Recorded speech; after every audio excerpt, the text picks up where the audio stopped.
مان الله بھائی زه به پس ته دې نه په اردو کې ویډیوګانې کوم. بس ما افغانان ډېر خوښول، ډېر مې د زړه ته رانږدې کړو. پوه شوې؟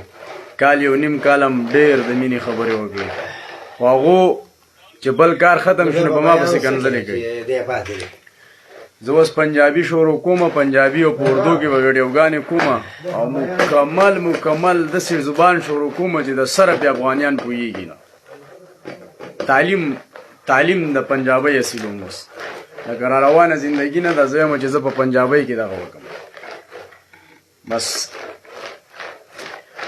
قسم دی چې رب العالمین چې په چا باندې عذاب راولي یا جنگ راولي یا تاوان راولي یا نقصان راولي، هغه فیصلې د اسمانه کیږي که نه.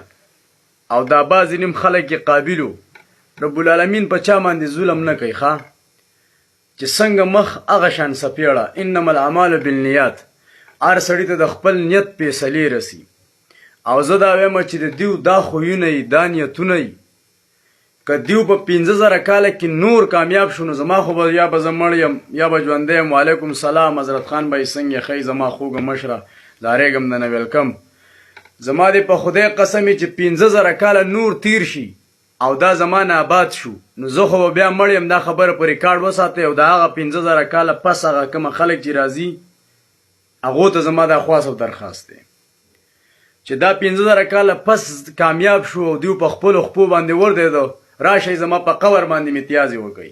او زما قبر به داسې نه چا به ورک شي. زما قبر به موږ داسې جوړو لکه څنګه چې په افغانستان کې ډاکټر نجیب قبر دی، په داسې طریقه به انشاءالله زما قبر لکه خلک به استقبال له راځي. په ټیک ټاک کې به اوس ویډیوګانې کوي. دا خو راته زه په خپله زندګۍ ویم دا خبره سیدولي شاه کړ وه. ما تر نن تاریخه پورې چې څونه پروګرامونه کړي موږ کوشش کړی دی چې موږ هغه خبرې وکړو چې د دې نه انسانیت ته خیر میلاو شي. او دغه دا مریض زما د پاره واپس ته شر او فساد یوه ذریعه وګرځېده د رحیم صدیقي د لاسه. او دا مریض زما د اړه اوس داسې غواړي که نه، دا وایي چې چنده زه یم چې دا مریض زه په هلیکاپټر پسې وتړم او 5000 بلندۍ ته وخېږم او ښکته واپس راوولم چې خدای دې په دې ځمکه وردن نه کړه.